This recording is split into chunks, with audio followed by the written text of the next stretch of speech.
Hey everyone, and welcome to the second part of my How to Play Steve tutorial for Super Smash Bros. Ultimate. So in this video, we are going to take a quick look at some combos and techniques that are easy enough to do for beginners. And I'm going to be focusing on forward and down throw combos today, along with a few other basic techniques. If you don't know what any of those moves are, go check out my first Steve tutorial on my channel, which explains Steve's moveset and how to do the moves. Also, I'm going to be making more Super Smash Bros. Videos like this in the future, so make sure to hit that subscribe button below for more content coming soon. Now, without further ado, let's get started.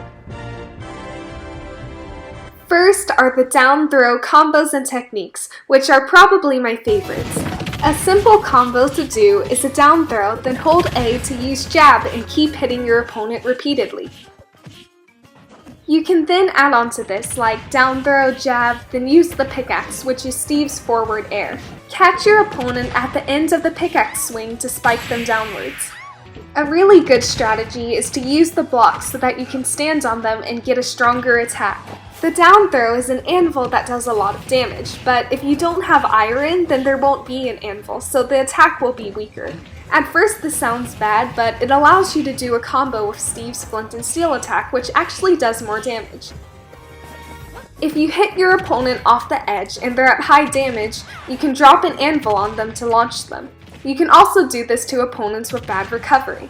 If you drop the anvil a little bit to one side of them, they'll get launched in the opposite direction. So use the stage to help decide where to drop the anvil so it'll launch them downwards. Otherwise, it's not very effective, but it does do some damage. Next, I'm going to show you some forward throw techniques. First is one of my favorites, the forward throw then spike with the pickaxe. Basically, you do a grab and forward throw off the edge, then use the pickaxe a little bit early so the opponent will be caught at the end of the attack. If you use the attack too late, it'll just hit the opponent outwards, but not exactly downwards like this. This is fine if the character has terrible recovery, but if you want to do the spike, you have to hit the opponent at the end of the pickaxe swing. Here's an example of an incorrect spike in slow motion.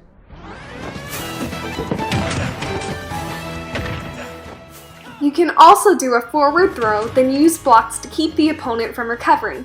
In general, if they're using an up special to recover, placing blocks horizontally works, but if they're trying to do a dodge or a side special, a vertical wall of blocks is great to keep them from getting to the ledge. Another technique is to set up some TNT with a pressure plate just far enough away that you won't get hurt, then throw your opponent at the TNT and step on the pressure plate. Finally, I'm going to show you a few other useful techniques that you can do with Steve. Okay, this one's annoying, but it's useful. Just spam flint and steel at the edge to keep your opponent from recovering. Lava can work too, but it isn't affected by gravity like flint and steel is, as you can see in this clip.